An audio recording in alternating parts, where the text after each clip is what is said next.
നമസ്കാരം. എറണാകുളം ജില്ല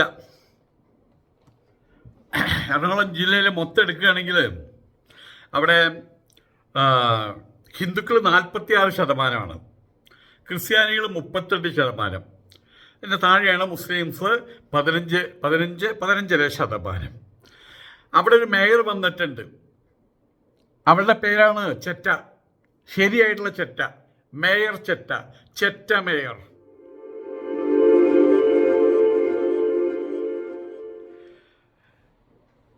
നമ്മളുടെ പ്രധാനമന്ത്രി അല്ലെങ്കിൽ നമ്മുടെ മുഖ്യമന്ത്രി CPM നേതാവാണ്. കമ്മ്യൂണിസ്റ്റ് പാർട്ടി ഓഫ് ഇന്ത്യ മാർക്സിസ്റ്റിൻ്റെ, CPIM-ൻ്റെ. പക്ഷെ പിണറായി വിജയൻ CPIM-ൻ്റെ നേതാവാണ്. മുഖ്യമന്ത്രി CPIM-ൻ്റെ നേതാവാണോ? മുഖ്യമന്ത്രി CPIM-ൻ്റെ നേതാവല്ല. ഒരിക്കൽ കോഴിക്കോടോ മറ്റോ വെച്ച് അദ്ദേഹം പ്രസംഗിച്ച സമയത്ത് DYFI അവരുടെ കൊടിയും കൊണ്ട് നമ്മുടെ ചെഗുവേരയുടെ ചിത്രമൊക്കെയുള്ള കൊടിയും കൊണ്ടുവന്നു. അന്ന് അവിടെ എല്ലാവരും കേൾക്കുകയാണ് പറഞ്ഞത്, ഇത് നിങ്ങളുടെ പരിപാടിയല്ല, കടക്ക് പുറത്തുനിന്ന്. അതിൽ ആദ്യം അദ്ദേഹം കാണിച്ചു. ഇപ്പോൾ ഇവിടെ പ്രധാനമന്ത്രിയായിരിക്കുന്നത് ഇദ്ദേഹമാണ്, മറ്റേ മോഡിയാണ് പ്രധാനമന്ത്രിയായിരിക്കുന്നത്. മോഡി ഹിന്ദുത്വവാദികളുടെ RSSൻ്റെ പ്രധാനമന്ത്രിയാണോ? മോഡി RSSകാരനാണ്. പക്ഷെ പ്രധാനമന്ത്രി RSSകാരനല്ല. പ്രധാനമന്ത്രി ഇന്ത്യക്കാരുടെ പ്രധാനമന്ത്രിയാണ്, ഇന്ത്യൻ പ്രധാനമന്ത്രിയാണത്. ആ ഒരു ഭാവത്തിൽ എന്തെങ്കിലും മാറ്റം വരുമ്പോൾ പിന്നെ അദ്ദേഹത്തെ നമ്മൾ വേറെ പേരിട്ട് വിളിക്കേണ്ടി വരും. ഇവിടെ എറണാകുളം ജില്ലയിൽ കുറേ കാലമായിട്ട് ഈ ക്രിസംഗിക്കളി, ക്രിസ്ത്യാനികളുടെ തെമ്മാടിത്തരം, പള്ളിക്കാരാണ് അവിടെ കാര്യങ്ങൾ നിശ്ചയിക്കുന്നത്. ആരെവിടെ നിൽക്കണം, ആര് MP ആവണം, ആര് MLA ആകണം, ഇതെല്ലാം നിയന്ത്രിക്കണം അവരാണ്. ഹിന്ദുക്കളോ തന്നെ ഹിന്ദുക്കൾ 46% ഹിന്ദുക്കളുണ്ട്. ഈ 46% ഹിന്ദുക്കളും തന്നെ പറയാതിരിക്കാൻ വയ്യ. സ്വാമി ഇങ്ങനെ പറയാൻ പറ്റുമോ? പിന്നെ എങ്ങനെയാ പറയുക? എനിക്കിങ്ങനെയാ പറയാൻ പറ്റുള്ളൂ. ഞാൻ തൃക്കൂരം എന്ന സ്ഥലത്ത്, ഒല്ലൂരിനടുത്ത് തൃക്കൂരിനടുത്ത് ഒരു കൊച്ചു ഗ്രാമത്തിൽ ജനിച്ച ആളാണ്. ഞാൻ ജനിക്കുന്ന സമയത്ത് അവിടെ നിന്ന് ഏകദേശം ഒരു 4-5 കിലോമീറ്റർ അപ്പുറത്ത് ആന ഇറങ്ങും അവിടെ. അവിടെ ഞാൻ ജനിച്ചത്, ഞാൻ ന്യൂയോർക്കിലൊന്നും, ഞാൻ അത്ര വലിയ സംസ്കാര സ്വാമിയൊന്നുമല്ല ഞാൻ. എൻ്റെ സംസ്കാരം ഇതാണ്. പിന്നെ എനിക്ക് ഇങ്ങനെ ഇങ്ങനെ ഡെക്കറേറ്റ് ചെയ്തിട്ടുള്ള വർത്താനുണ്ടല്ലോ, എനിക്കറിയില്ല. ഞാനെന്താ ചെയ്യുക? എനിക്ക് ഡെക്കറേറ്റ് ചെയ്യുന്ന വർത്താനം അറിയില്ല. ഇത് ഈ പറയുന്നതിൽ നിങ്ങൾ അവിടെയുള്ള എറണാകുളത്തെ ഹിന്ദുക്കൾ ഒരു 10 പേരിൽ നിന്ന് പ്രതികരിക്കും. സ്വാമി പറഞ്ഞത് തെറ്റോ ശരിയോ നിങ്ങളൊന്ന് പറ. എറണാകുളത്തെ ഹിന്ദുക്കൾ കുറച്ച് കാലമായിട്ട് ഇതാണ് കേസ്, ഞാൻ പറഞ്ഞത് തെറ്റോ ശരിയോ നിങ്ങൾ പറ. ഇന്നിപ്പോൾ ആ ചെറ്റപ്പെണ്ണ അവിടെ കയറി എന്താ പറഞ്ഞത്? ഇവൾക്ക് വോട്ടുകളുടെ അവിടേക്ക് തള്ളിക്കൊടുത്തത് ഈ ലത്തീൻ തൊലിക്കന്മാരാണോ? അവിടെ വോട്ട് തള്ളിക്കൊടുത്തത് ഇവൾക്ക് ഈ ലത്തീൻ തൊലിക്കന്മാർ മാത്രമാണോ വോട്ട് തള്ളിക്കൊടുത്തത്? അവിടെയുള്ള സകലമാന പേർക്കും പറയാം. എനിക്കും കൊച്ചിൻ കോർപ്പറേഷനിലുള്ള അതിർത്തിയിലുള്ള സർവ്വ ആളുകൾക്കും പറയാം ഞാൻ അവൾക്ക് ആ വോട്ട് കൊടുത്തതെന്ന്. അവൾക്ക് നിഷേധിക്കാൻ പറ്റുമോ? ഈ ചറ്റയ്ക്ക് നിഷേധിക്കാൻ പറ്റുമോ? എന്നിട്ട് അവൾ അവിടെ വന്നിട്ട് അവിടെയുള്ള വെളുത്ത നോക്കിയിട്ടുള്ള കുറേ തെണ്ടികൾ അവിടെ ഇരിക്കുന്നുണ്ട്. ഒരു തരം വെളിച്ചപ്പാടുമാരുടെ വേഷവും കിട്ടി, മറ്റേ മനസ്സിലെ റോം ചക്രവർത്തിമാരാണല്ലോ, വേഷം കിട്ടി. എന്നിട്ട് അവിടെ പോയിട്ട് അവർ മാലയിടുന്നു, പിന്നെ ഒരു പൊതി തള്ളി കൊടുക്കുന്നു. അത് കഴിഞ്ഞാൽ താഴ്ത്തു വന്ന് അവിടെ ഓടി നടക്കുന്നു, ഓരോരുത്തരും നന്ദി പറയുന്നു. ഈ തൊലിക്കന്മാർ കൂടിയിട്ടാണ്, ഈ ലത്തീൻ തൊലിക്കന്മാർ കൂടിയിട്ടാണ് അവർ എന്നെ താങ്ങിയതുകൊണ്ട് അവൾക്ക് താങ്ങി കൊടുത്തു. എന്നിട്ട് അവൾ ചെറ്റമേറായതെന്ന്. അവൾ ആരുടെ മുഖത്താണ് അവൾ കാർക്കിച്ചു തുപ്പിയത്? 46% വരുന്ന ഹിന്ദുക്കളുടെ വായിലേക്കല്ലേ അവൾ കാർക്കിച്ചു തുപ്പിയത്? വാസ്തവത്തിൽ അല്ലെന്ന് പറയാൻ പറ്റുമോ? എല്ലാവരും വോട്ട് ചെയ്ത് അവൾ ആരുടെ മേയറാണ്? അവൾ കൊച്ചിൻ മേയറാണോ അതോ തൊലിക്കൻ മേയറോ? കൊച്ചിൻ മേയറാണോ അതോ തൊലിക്കൻ മേയറോ? ഇപ്പോൾ അവൾ പള്ളിക്കാരുടെ മേയറായി മാറിയില്ലേ? അവൾ തൊലിക്കൻ മേയറായിട്ട് മാറിയില്ലേ? ഇനി അവൾക്ക് അവിടെ ഒരു നിമിഷം അവൾക്ക് അവിടെ ഇരിക്കാനുള്ള അവകാശമുണ്ടോ? ഒരു നിമിഷം അവളുടെ മൂട്ടിൽ പാര വെച്ച് പൊക്കി അവളെ എടുത്ത് കളയണ്ടേ? ഇത് ക്രിസ്ത്യാനികളോ മുസ്ലിങ്ങളോ അല്ലെങ്കിൽ ഹിന്ദുക്കളോ മാത്രം ചെയ്യേണ്ടതല്ല. അവിടെ കൊച്ചിൻ കോർപ്പറേഷനുള്ള സകലമാന പേരും കൂടിയിട്ട് ഈ ചെറ്റ അവിടെ നിന്ന് പുറത്താക്കണം. അത്ര വലിയ തെണ്ടിത്തരാണ് കാണിച്ചത്. ജനാധിപത്യ ഈ രാജ്യത്ത് എല്ലാം ഇതിവിടെ രഹസ്യ ബാലറ്റാണ് ഇവിടെയുള്ളത്, പരസ്യമായിട്ടല്ല. അല്ലെങ്കിൽ പറയാം, ഇത്ര ആൾക്ക് ലത്തീൻ കത്തോലിക്കരാണ് ഞങ്ങൾക്ക് ഇത്ര വോട്ട് ചെയ്തത്, അവരെനിക്ക് അത്ര വോട്ട് ചെയ്തിട്ടില്ല, ഹിന്ദുക്കൾ വോട്ട് ചെയ്തിട്ടില്ല, മുസ്ലിങ്ങൾ വോട്ട് ചെയ്തിട്ടില്ല. ആയതുകൊണ്ട് തന്നെ ലത്തീൻ തൊലിക്കന്മാരെ വോട്ട് വാങ്ങിച്ചാൽ നമ്മൾ അദ്ദേഹത്തിന് ഇത് പറയാൻ പറ്റും, ഇതുകൾക്ക് പറയാൻ പറ്റുമോ? ഇവിടെ എല്ലാ വീട്ടിലും ചെന്ന് കുലുക്കി കാണിച്ചല്ലേ ഇവള് എനിക്ക് വോട്ട് ചെയ്തു പറഞ്ഞ് കുലുക്കി കാണിച്ചല്ലേ? അതിലവട്ടെ എന്ന് വേറൊരു പെണ്ണുണ്ടായിരുന്നല്ലോ, എൻ്റെ പേര് ഞാൻ മറന്നുപോയി, 3 പേരാണ് അവരുടെ, വർഗീസ് എന്താ ഒരു പേരുണ്ട്. ആ സ്ത്രീയെ അവിടുന്ന് ഓടിച്ചു. അവരാണ് അവിടെ സീനിയോറിറ്റി അവർക്കാണുള്ളത്. ആ സീനിയോറിറ്റി പ്രകാരം അവരാണ് അവിടെ മേയറാവേണ്ടത്. ആ പെണ്ണിനെ മേയറാക്കാതെ ഇവൾ വലിയൊരു കളി കളിച്ചു, തൊലിക്കൻ കളി കളിച്ചു. ഈ തൊലിക്കൻ കളി കളിച്ചിട്ടാണ് ഇവിടെ കയറി വന്നത്. അന്ന് തന്നെ എല്ലാവർക്കും അറിയാമായിരുന്നു, പക്ഷേ എന്ത് പറയാൻ പറ്റും? ഇവിടെ വി.ഡി. സവർക്കർ പറഞ്ഞു, കേരളത്തിലെ പ്രതിപക്ഷ ലീഡറുണ്ടല്ലോ വി ഡി സവർക്കർ പറഞ്ഞു, ആരും ഇടപെട്ടിട്ടില്ല, ഞങ്ങൾ ആരും ഇടപെട്ടിട്ടില്ല, ഞങ്ങൾ ഇടപെട്ടിട്ടില്ല, ഞങ്ങളങ്ങനെ ചെയ്യാൻ പാടില്ലല്ലോ എന്നൊക്കെയും പറഞ്ഞു.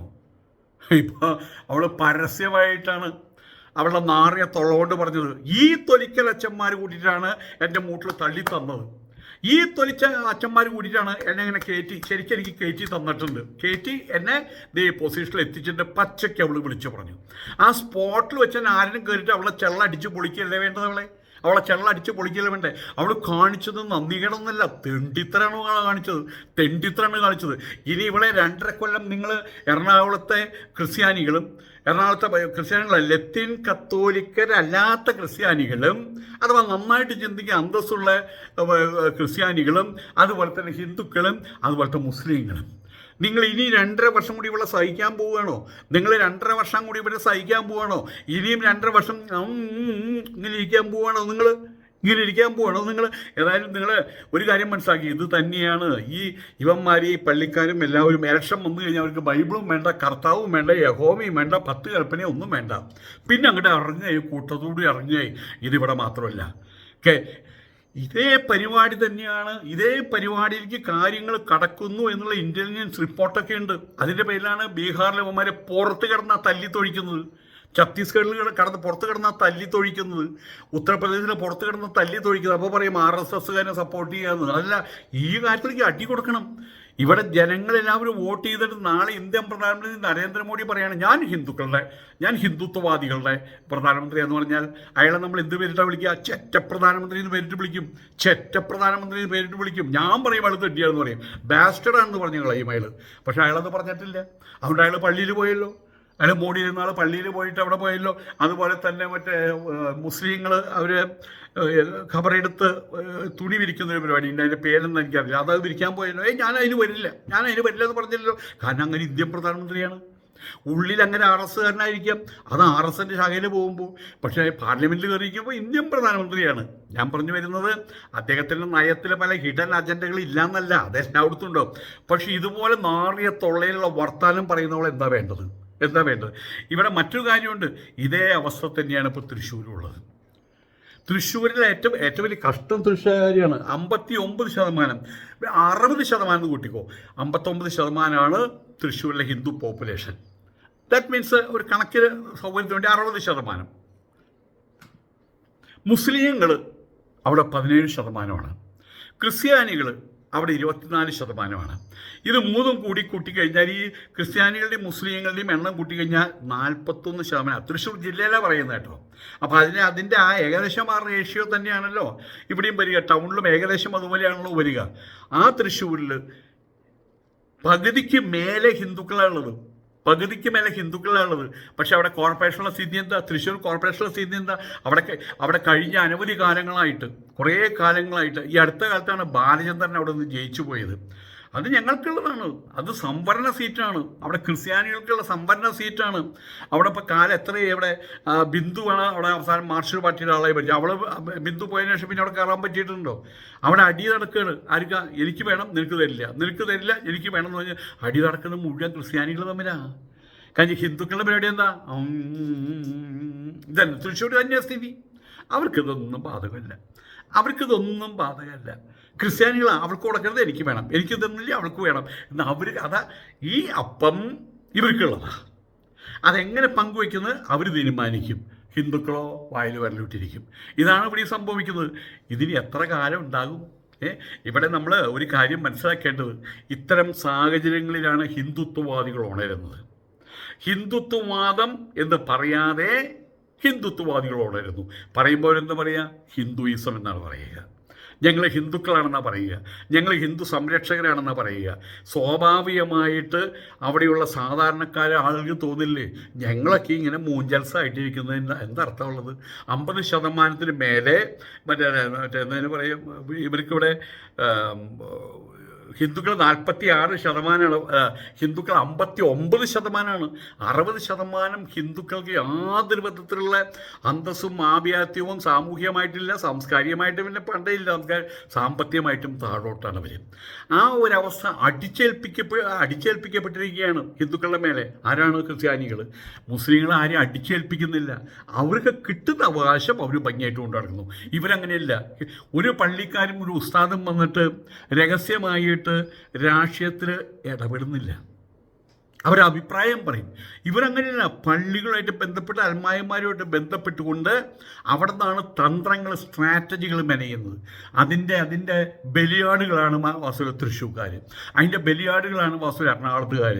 ഞാൻ തിരുവനന്തപുരത്തുള്ള സമയത്ത് ഒരിക്കൽ സത്യാൻ സരസ്വതിയുടെ മഠത്തിൽ പോയ സമയത്ത്, നീ ഏതാണേ എന്ന് ചോദിച്ചു. അങ്ങനെ ഒരു ഭാഷ, നീ ഏതാടേ ചോദിച്ചു. ഞാൻ തൃശ്ശൂരാണ്. എന്നിട്ട് നീങ്ങി വന്നേന്ന് പറഞ്ഞു. നീങ്ങി വന്നത് എൻ്റെ ഈ കക്ഷത്തുണ്ടല്ലോ ഒറ്റപ്പെടുത്താണ്. അയ്യോ, എനിക്കെന്ന് വെച്ചാൽ അങ്ങനെ ഹനുമാൻ്റെ അവതാരം എന്ന് പറയുന്നത് ഈ കക്ഷത്ത് വേറെ അവിടെ ഇത്. ഇവിടെ നമ്മൾ സാധാരണ ചെവിമിക്കല്ല പിടിച്ചില്ല, ഇത് ഈ കക്ഷത്തിൻ്റെ അടിയിൽ പിടിച്ചു. എനിക്ക് ജീവൻ പോയി എന്നുള്ളത്. അപ്പോൾ ഇത് എന്തിനാ പിടിക്കണമെന്ന് എനിക്കറിയില്ല. അവിടെ ആരോടെ സംസാരിച്ചു കഴിഞ്ഞപ്പോൾ, എന്തുകൊണ്ടാണ് നീ അവിടെ നിങ്ങളുടെ ആ ബസ് സ്റ്റാൻഡിൽ നിൽക്കുന്ന സ്ഥലമുണ്ടല്ലോ വടക്കേ ഭാഗത്ത്, അവിടെ ലവൻ്റെ പ്രതിമ വരാൻ പോകുന്നത് കേട്ടല്ലോ, നിൻ്റെ അവിടുത്തെ മരപ്പാപ്പയുടെ പ്രതിമ വരാൻ പോകുന്നത് കേട്ടല്ലോ, നിനക്കൊക്കെ നാണാവില്ലടാ എന്നിട്ട് അവിടെ പോയിട്ട് അവിടെ ലഹള ഉണ്ടാക്കണം, അവിടെ വെക്കേണ്ട ശക്തൻ തമ്പുരാൻ്റെ പ്രതിമയാടാ, നീ കൈ വിടുന്നില്ല. എനിക്ക് അങ്ങനെ പറയുന്നത് ശ്രദ്ധിക്കാൻ പോലും പറ്റുന്നില്ല. അവസാനം കൈ വിട്ടു. നീ ആഹാരം കഴിച്ചോടാ. പിന്നെ അങ്ങനെ ആ രീതിയിലായി ഒരു മുത്തച്ഛൻ്റെ പോലത്തെ വർത്തമാനമായി. അപ്പം അന്നേ അവർക്കൊക്കെ പിടികിട്ടിയതാണ്. ഇവനെ കൊണ്ട് ഇവിടെ ഒരു മരപ്പാപ്പ പണ്ട് വന്നിരുന്നു. അവനെ കൊണ്ടിട്ട് അവിടെ ശക്തൻ തമ്പുരാൻ നഗറിൽ, ഇന്ന് ശക്തൻ തമ്പുരാൻ നഗറാണ്, അവിടെ അവനെ കൊണ്ടിട്ട് അവിടെ വെച്ചിട്ട് പ്രസംഗിപ്പിച്ചിട്ട്, എന്നിട്ട് ആ സ്ഥലത്തിന് എന്തോ ജോൺ പോൾ നഗർന്ന് അവൻ്റെ പേരിടാനുള്ള ശ്രമം നടത്തിയവരവരൊക്കെ. പക്ഷെ അവിടെ ശക്തൻ തമ്പുരാൻ്റെ പ്രതിമ കൊണ്ടിരുന്നതിൽ കുറേ പാർമേക്കാവ് ദേവസ്വമൊക്കെ വിജയിച്ച കാരണം കൊണ്ട് ഇന്നിപ്പോൾ ശക്തൻ തമ്പുരാൻ നഗറായിട്ട് മാറിയത്, ശക്തൻ ബസ് സ്റ്റാൻഡായിട്ട് മാറിയത്, ശക്തൻ തമ്പുരാൻ്റെ പ്രതിമയും അവിടെ ഉയർന്നു. തൃശ്ശൂരിൽ അറിയപ്പെടുന്ന നല്ലൊരു സ്ഥലമായിട്ട്, ഹാർട്ട് ഓഫ് ദ തൃശ്ശൂർ ഏകദേശം പറയാവുന്ന ഒരു സ്ഥലമായിട്ട് മാറി. എല്ലാ കളികളും നടക്കുന്നുണ്ട്. എറണാകുളത്ത് എനിക്ക് അവരോട് ചോദിക്കാനുള്ളത്, 46% ഹിന്ദുക്കൾ അവിടെ ഉണ്ടായിട്ട് നിങ്ങൾ മൂഞ്ഞി തുലിഞ്ഞിരിക്കുകയല്ലേ ഇവിടെ വാസ്തവത്തിൽ? ഇനി MLA ഇലക്ഷൻ വരുമ്പോൾ ഇത് തന്നെയാണ്.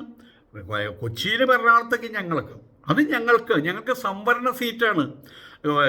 എറണാകുളത്ത് എത്ര MLA അത് മുഴുവൻ ഞങ്ങളുടെ ആൾക്കാരാണ്, ക്രിസ്ത്യാനികൾക്ക് മാത്രം. അത് തൊലിക്കനായിട്ടും ആ തൊലിക്കലും ഈ തൊലിക്കലും റോമൻ തൊലിക്കലും ലത്തീൻ തൊലിക്കലും അവർ കൂടി പങ്കുവെക്കുന്നതല്ലാതെ ആ അപ്പം നോക്കി നിങ്ങൾക്ക് വെള്ളം ഇറക്കിയിരിക്കാം ഇവിടുത്തെ ഹിന്ദുക്കൾക്കും മുസ്ലിങ്ങൾക്കും എറണാകുളം ജില്ലയിൽ.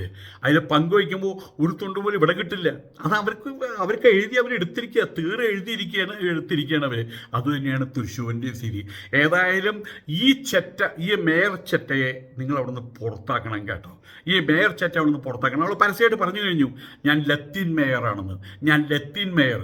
ഇങ്ങനെയാണെങ്കിൽ കുറേ കഴിയുമ്പോൾ ഇവിടെ നായർ മേയറും പിന്നെ ഈഴവ മേയറും പിന്നെ എന്താണ് വിശ്വകർമ്മ മേയറും പറയ മേയറും പുലയ മേയറൊക്കെ ഉണ്ടാവില്ലേ? എങ്ങനെയാണെങ്കിൽ നാളെ ഇവിടെ ഇപ്പോൾ കമ്മ്യൂണിസ്റ്റ് പാർട്ടിയുടെ ഇതൊക്കെ പോയിട്ട് ഇനിയിപ്പോൾ ജാതിയുടെ പേരിൽ വരില്ലേ?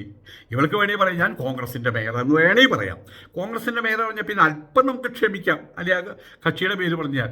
ഇതിപ്പോൾ അതല്ല. അവിടെയുള്ള മതത്തിൽ ഒരു കൊച്ചു മതത്തിൻ്റെ മേയറാണെന്ന് അവൾ പറഞ്ഞത്. നാളെ ഇവളുടെ മുമ്പിലേക്ക് അവിടെ ഒരു ഹിന്ദുവിന് എന്തെങ്കിലും ഹർജി കൊണ്ടുപോകാൻ പറ്റുമോ വിശ്വസിച്ച്? അവർ പറയും അവിടെ വെച്ചേക്കേ എന്ന് പറയില്ലേ? ഇവിടെ പറയും. കാരണം ഇത് സൈസ് അങ്ങനത്തെ സാധനമാണ്. പക്ഷെ ഒരു മുസ്ലിം സ്ത്രീയാണ് ധൈര്യമായിട്ട് കയറിച്ചല്ല. അവരങ്ങനെ പറയില്ല. കാരണം അവരുടെ പുറകിൽ വടിയും പിടിച്ച് ഒരുവൻ നിൽക്കുന്നുണ്ട്. ആരാണ്? അവരുടെ മതം, അവരുടെ ഇസ്ലാം, അതിലുള്ള വിശ്വാസം, അതവരെ പേടിപ്പിക്കുന്നുണ്ട്. എപ്പോഴും വടിയും പിടിച്ച് നിൽക്കുന്നുണ്ട്. ഇവളമാർക്ക് അതൊന്നുമില്ലല്ലോ, അഴിച്ചുവിട്ട കാളകളാണല്ലോ.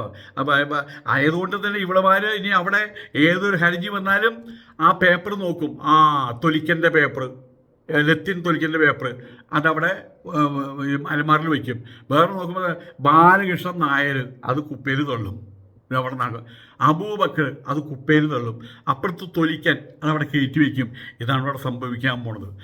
ഇതിൻ്റെ ദാരുണ ഫലം 2.5 വർഷം ഞങ്ങൾ അനുഭവിക്കണം എന്ന് തന്നെ അങ്ങോട്ട് തീർപ്പ് കൽപ്പിക്കുകയാണോ ഹിന്ദുക്കളെയും നിങ്ങൾ, മുസ്ലിങ്ങളെയും നിങ്ങൾ? ഇതെൻ്റെ ചോദ്യമല്ല, ഇത് ചോദ്യം നിങ്ങളുടെ മനസ്സിൽ നിങ്ങൾക്കായിട്ട് ഉയർന്നു വരുന്ന ചോദ്യമാണ്. മേയർ ചെറ്റ, കൊച്ചിക്ക്.